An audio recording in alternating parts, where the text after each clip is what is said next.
నమస్తే, నేను మీ జాకిర్ హుస్సేన్. ప్రస్తుతం మనతో స్టూడియోలో సిఎస్ రావు గారు ఉన్నారు, సీనియర్ జర్నలిస్ట్. వెల్కమ్ చెప్పేద్దాం. హలో సార్, నమస్తే. ఎమ్మెల్యే ప్రశాంత్ రెడ్డి గారికి నందమూరి ఫ్యామిలీ అండగా నిలబడింది అంటే ఏం చెప్తారు సార్? నిలబడింది అంటారా? నిలబడింది. ఆల్రెడీ వాళ్ళు అఫీషియల్గా బయటకు వచ్చేసి ప్రశాంత్ రెడ్డి గారిని అనుచిత వ్యాఖ్యలతోటి కించపరిచి అవమానపరిచి ఆయన శాడిజాన్ని తీర్చుకున్నటువంటి నల్లపురెడ్డి ప్రసన్న కుమార్ రెడ్డి గారు, మాజీ ఎమ్మెల్యే, ఆయన మీద మాట్లాడారు. పురంధరేశ్వరి గారు మాట్లాడారు, అలాగే భువనేశ్వరి గారు కూడా మాట్లాడారు. పురంధరేశ్వరి గారు అంటే ఆల్రెడీ బీజేపీలో ఉన్నారు. ఆవిడ ఢిల్లీ స్థాయి లీడరు. ఆవిడ ప్రతి అంశం మీద స్పందిస్తూ ఉంటారు. కానీ భువనేశ్వరి గారు చాలా సీరియస్గా రియాక్ట్ అయ్యారు ఈ ఇష్యూలో.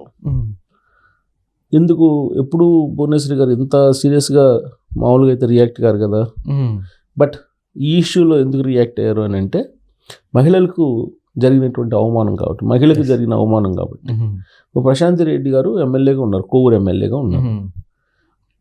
ఆవిడ యొక్క వ్యక్తిగతమైనటువంటి జీవితంలోకి తొంగి చూసి ఆ జీవితంలో గాసిప్స్ని క్రియేట్ చేసి నానా రకాలుగా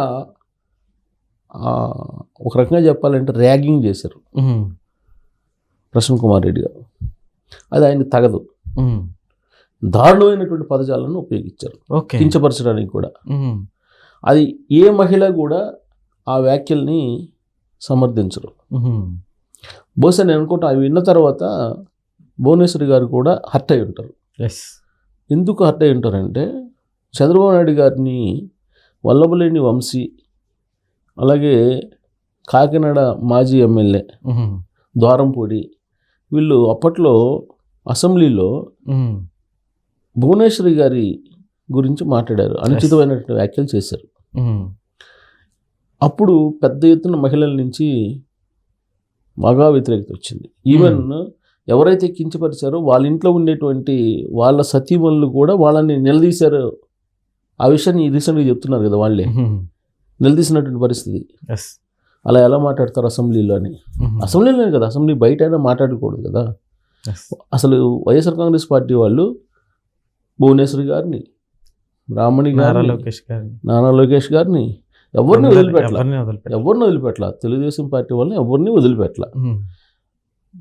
వాళ్ళు వ్యక్తిగతమైనటువంటి అసాసినేషన్ చేసేసి వ్యక్తిగత దోషంలో దిగి వ్యక్తిత్వ హననం చేసి మానసికమైనటువంటి ఆనందం పొందేవాళ్ళు అధికారంలో ఉన్నప్పుడు. సరే, ప్రజలు చేతుకరించుకున్నారు, 11 స్థానాన్ని పరిమితం చేశారు ఆ పార్టీని. అప్పుడైనా సరే మారాలి కదా, పార్టీలో లేని వాళ్ళని ఉన్న వాళ్ళని అప్పుడైనా మారాలి కదా. అధికారం కోల్పోయిన తర్వాత అయినా మారాలి కదా. కానీ వాళ్ళ తీరులో మార్పు రాలేదు అని భావించడానికి ఇప్పుడు కోవూరు మాజీ ఎమ్మెల్యే నల్లపురెడ్డి ప్రసన్న కుమార్ రెడ్డి గారు ఉపయోగించినటువంటి పదజాలం మనం చూసాం. ఆంధ్రప్రదేశ్ పాలిటిక్స్లో ఎంత పొల్యూషన్ చేస్తూ వ్యాఖ్యలను ఉపయోగించారో చూసాం. కొడాలి నాని గారి దగ్గర నుంచి మొదలు పెడితే ఇప్పుడు ప్రసన్న కుమార్ రెడ్డి గారి దగ్గర తీసుకుంటే వాళ్ళు ఏ విధమైనటువంటి అనుచిత వ్యాఖ్యలు మహిళల మీద చేశారు అనేది మనం రివీల్ చేసుకోవచ్చు. రివీల్ చేసుకోవడంతో పాటు అసలు వీళ్ళు ఎందుకు మారటం లేదు, వీళ్ళు మారరా? అంబటి రాంబాబు గారు కానీ ప్రతి వాళ్ళు ఒక్కొక్కళ్ళు ఒక్కో రకంగా రకరకాలుగా మహిళల గురించి మాట్లాడారు. సో వీళ్ళు ఇప్పుడు అధికారం కోల్పోయారు.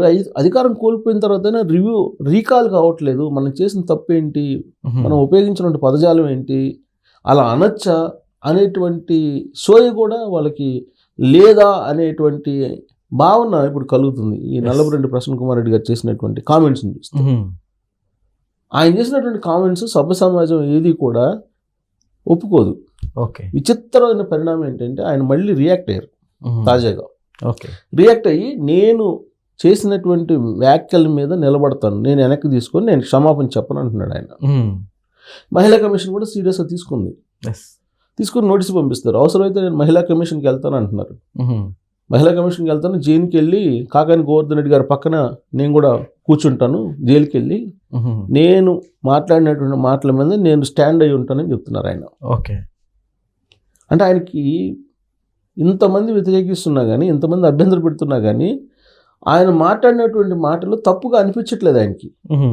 ఆయనకే కాదు, ఆయన మాట్లాడుతున్నప్పుడు, ఆయన ప్రసంగిస్తున్నప్పుడు ఆ సభలో ఉన్నటువంటి, ఆ సభ వేదిక మీద ఉన్నటువంటి మహిళలకు కానీ లీడర్లకు కానీ తప్పుగా అనిపించలేదు. ఎంకరేజ్ చేస్తున్నారు, వాళ్ళు చప్పట్లు కొడుతున్నారు, నవ్వుకుంటున్నారు, ఆనందించారు. అది చూసాం ఆ వీడియో. అంటే వాళ్ళకు కూడా తప్పు అనిపించట్లా. ప్రసన్న కుమార్ రెడ్డి గారికి ఇప్పటికీ తప్పు అనిపించట్లా.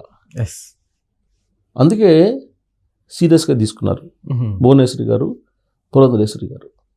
వాళ్ళిద్దరూ ప్రశాంతి రెడ్డి గారికి మద్దతుగా నిలుస్తూ ఇలాంటి వ్యాఖ్యలను సమర్థించకూడదు, సభ్య సమాజం ఒప్పుకోదు, అంగీకరించదు, ఆయన ఆ విధంగా మాట్లాడటం తప్పు అనేటువంటి విషయాన్ని భువనేశ్వరి గారు, పురంధరేశ్వరి గారు ఇద్దరు మాట్లాడారు. నందమూరి ఆడపడుచులు. సో వాళ్ళిద్దరు మాట్లాడారు. సరే, పురంధరేశ్వరి గారు అంటే రెగ్యులర్గా సీరియస్ పాలిటిక్స్లో ఉంటారు కాబట్టి ఆవిడ రెగ్యులర్ పొలిటీషియన్, ఆవిడ మాట్లాడతారంటే ఓకే. కానీ భువనేశ్వరి గారు వచ్చారు. భువనేశ్వరి గారు సీరియస్గా తీసుకొని, భువనేశ్వర్ గారు యాక్చువల్లీ ఎక్కువ పెద్దగా ఇలాంటి వాటికి రెస్పాండ్ అవ్వరు సార్. అంటే కొన్ని సీరియస్ ఇష్యూస్ అప్పుడు రియాక్ట్ అవుతున్నారు. అసలు ఆవిడ ఎప్పుడు కూడా రాజకీయాల్లోకి డైరెక్ట్గా రాలా. అవును, జగన్మోహన్ రెడ్డి గారి వల్ల డైరెక్ట్గా రావాల్సిన పరిస్థితి ఏర్పడింది. చంద్రబాబు నాయుడు గారిని నిరాధారమైన ఆరోపణలతోటి రాజమండ్రి సెంట్రల్ జైల్లో పెట్టినప్పుడు బయట రావాల్సి వచ్చింది.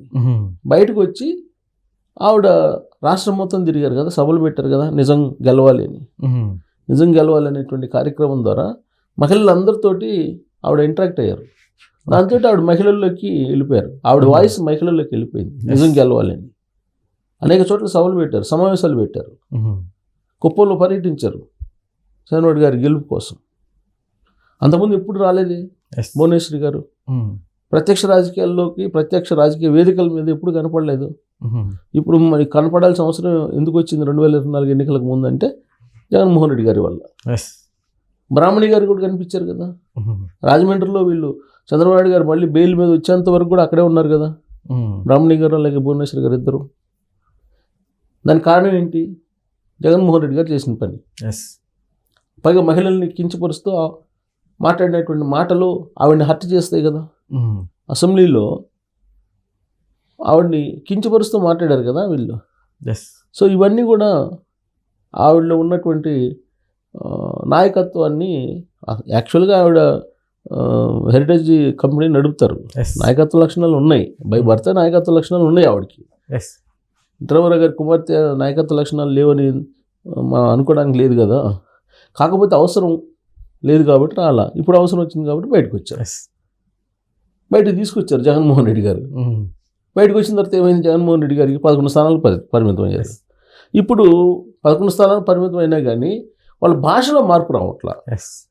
ఆ భాషలో మార్పు రాని కారణంగానే మళ్ళీ ఆవిడ వచ్చారు. మళ్ళీ ఆవిడ వచ్చి ఈ పదజాలం ఏంటి, ఈ విధంగా మాట్లాడటం ఏంటి, ఖచ్చితంగా ఈ విధంగా మాట్లాడటాన్ని తప్పుపట్టాల్సిందే, మరోసారి ఇలాంటి పదజాలాన్ని వాడకుండా కఠినమైన చర్యలు తీసుకోవాల్సిందే అనేటువంటి డిమాండ్ ఆవిడ చేస్తున్నారు. మరోవైపు ఆంధ్రప్రదేశ్ మహిళా కమిషన్ కూడా ఈ వ్యాఖ్యల్ని సీరియస్గా తీసుకుని ఆయనకు నోటీసులు పంపించి ఆయన సంజాయిషిని కోరుతుంది. ఆయనేమో నేను జైలుకైనా వెళ్తాను కానీ నేను తప్పు చేశానని ఒప్పుకోను, నేను వాడినటువంటి పదజాలను నేను స్టాండ్ అయి ఉంటానని చెప్తున్నారు ఆయన. దాంతో మహిళల్లో కానీ అంతటికి కూడా కోపం వస్తుంది. ఇప్పుడు ఒకవేళ ఏదైనా మాట్లాడినప్పుడు తప్పు దొర్లితే క్షమించండి అని చెప్పి చెప్పాలి. కానీ ఆయన క్షమించండి అని చెప్పి ఆలోచన చేయకుండా, క్షమించేటువంటి విధంగా ఆయన మాట్లాడకుండా నేను ఇదే స్టాండ్ అయి ఉంటాను, ఇదే మాటల మీద అంటే మహిళల లోకం ఒప్పుకుంటుందా? అంగీకరిస్తుందా? అంగీకరిస్తుంది కదా. అందుకే ఇప్పుడు మహిళా సంఘాలు, మహిళా నాయకులు, అలాగే భువనేశ్వర్ లాంటి వాళ్ళు చాలామంది ఉంటారు కదా. ఇలా ప్రత్యక్ష రాజకీయాలు దూరంగా ఉండే ప్రజాప్రతినిధుల సతీమణులు ఉంటారు కదా అనేక మంది. వాళ్ళు కూడా ఇప్పుడు బయటకు వస్తున్నారు. వాళ్ళు కూడా బయటకు వచ్చి ఇప్పుడు ప్రసన్న కుమార్ రెడ్డి గారిని తప్పుపడుతున్నారు. ఆ విధమైన వ్యాఖ్యలు ఎలా చేస్తారు? మన ముందు ప్రజాస్వామ్యంలో కదా, ఎలా చేస్తారు అని నిలదీస్తున్నటువంటి పరిస్థితి. అంటే గతంలో కూడా ఆంధ్రప్రదేశ్లో ఆ గట్టు తప్పింది. రాజకీయాలకు సంబంధించిన పొల్యూషన్ ఎక్కువైపోయింది. వ్యక్తిత్వ హననం అనేది కామన్ అయిపోయింది. ఎవరైనా గట్టిగా ప్రశ్నిస్తే వ్యక్తిత్వ హననం చేస్తున్నారు. కూటమి వచ్చిన తర్వాత అదంతా తగ్గిందని చెప్పుకోవచ్చు సార్. పొలిటికల్ అది రాజకీయ పొల్యూషన్ తగ్గింది కదా, కొంతవరకు తగ్గింది, పూర్తిగా తగ్గలేదు, కొంతవరకు అయితే తగ్గిందిగా. కొంచెం మీడియా ముందుకు వచ్చినప్పుడు అన్నా కానీ కొంచెం పద్ధతిగా మాట్లాడుతున్నారుగా. సరే ప్రైవేట్గా ఎలా మాట్లాడుకున్నా మీడియా ముందు వచ్చినప్పుడు లేదా అసెంబ్లీలో అది కనిపించట్లేదు కదా, ఆ పొల్యూషన్ ఇది కనిపించట్లేదు కదా. కాబట్టి ఇప్పుడు ప్రసన్న కుమార్ రెడ్డి గారు ఇప్పుడు వచ్చారు. ప్రసన్న కుమార్ రెడ్డి గారు బేసికల్గా తెలుగుదేశం పార్టీ గతంలో, తర్వాత వైఎస్ఆర్ కాంగ్రెస్ పార్టీకి వెళ్ళారు. 2012 ఉప ఎన్నికల్లో ఆయన గెలిచారు అక్కడ వైఎస్ఆర్ కాంగ్రెస్ పార్టీలో. అక్కడి నుంచి కంటిన్యూ అవుతూ వచ్చారు. ఆయన అంతకుముందు తెలుగుదేశం పార్టీలో ఉండేవాళ్ళు. స్టార్టింగ్లో 90s నుంచి తెలుగుదేశం పార్టీలో ఉన్నారు. 94లో తెలుగుదేశం పార్టీ నుంచి గెలిచారు ఆయన. 3 సార్లు గెలిచారు తెలుగుదేశం పార్టీ నుంచి, 3 సార్లు 4 సార్లు, 6 సార్లు ఎమ్మెల్యేగా 6 సార్లు కోవూరుని ప్రజలు గెలిపించారు ఆయన్ని. 6 సార్లు గెలిచి మంత్రిగా చేసిన ఆయన ఆ విధమైనటువంటి మాటలు మాట్లాడుతున్నారంటే సభ్య సమాజం ఒప్పుకుంటుందా? పైగా వాళ్ళ ఫ్యామిలీ, వాళ్ళ ఫాదర్ నుంచి చాలా హుందాతనంగా ఉండేటువంటి ఫ్యామిలీ. ఇప్పుడు ఇవన్నీ వదిలిపెట్టి మా ఇంటి మీద దాడి చేశారు అని అంటారు ఆయన. ఇప్పుడు జగన్మోహన్ రెడ్డి గారు కూడా అదే అంటాడు. ప్రసన్న కుమార్ రెడ్డి గారి ఇంటి మీద దాడి చేశారు చిత్తూరు పర్యటనని డిస్టర్బ్ చేయడానికి, అంటే హైలైట్ కాకుండా ఉంటాను డైవర్షన్ చేయడానికి అని చెప్పి ఆయన అంటారు. అంతకుముందు ప్రసన్న కుమార్ రెడ్డి గారు మాట్లాడితే కదా తర్వాత రోజు ఇది జరిగింది. రెండూ తప్పే. దాడులు చేయటం తప్పే, ఆ విధంగా తిట్టడం తప్పే. ఏది ముందు? తిట్టడం ముందు. దాడులు చేయటం కూడా తప్పే. అప్పుడు ఆయన ఏమంటారు, మాజీ మంత్రి అనిల్ కుమార్ యాదవ్, మేము దాడులు చేయటం మొదలు పెడితే మీరు ఉండను కూడా ఉంటారంటున్నాడు ఆయన. అసలు జరిగింది ఏంటి, అసలు ఈ తప్పు ఎందుకు జరిగింది, మళ్ళా జరగకుండా ఉండడానికి ఏం చేయాలనేది ఎవరు ఆలోచించట్లా. విచిత్రమైన పరిణామం అక్కడ. ఇప్పుడు ఆయన వ్యాఖ్యలు చేశారు, కించపరిచేటువంటి వ్యాఖ్యలు చేశారు. సరే ఆవిడ అభిమానులు ఎవరో మొత్తం మీద ఇల్లుని ధ్వంసం చేశారు. ఆవిడేమంటున్నారు, నాకు సంబంధం లేదు, వాళ్ళు ఎవరో, ఆయనకు అనేక మంది శత్రువులు ఉన్నారు, ఎవరు పగలు కొట్టారో వాళ్ళ ఇల్లు, ఎవరు దాడి చేశారో తెలియదు అంటుంది ఆవిడ. సరే ఆ విధంగా దాడి చేయటం అనేది తప్పు. ఈవిడ అభిమానులు కానీ ఇంకొకరు కానీ ముందు తప్పు ఈయన చేశారు కదా, దానికి ఒప్పుకోవట్లా. సో అందుకే ఇప్పుడు సీరియస్గా ఇప్పుడు నందమూరి ఫ్యామిలీ కూడా వచ్చి ప్రశాంత్ రెడ్డి గారికి సపోర్ట్ చేస్తున్నారు, మద్దతు పలుకుతున్నారు. కాబట్టి సీరియస్గా ప్రసన్న కుమార్ రెడ్డి గారి మీద చర్యలు అయితే ఉంటాయి ప్రభుత్వం నుంచి అనుకోవచ్చు. Okay sir, thank you.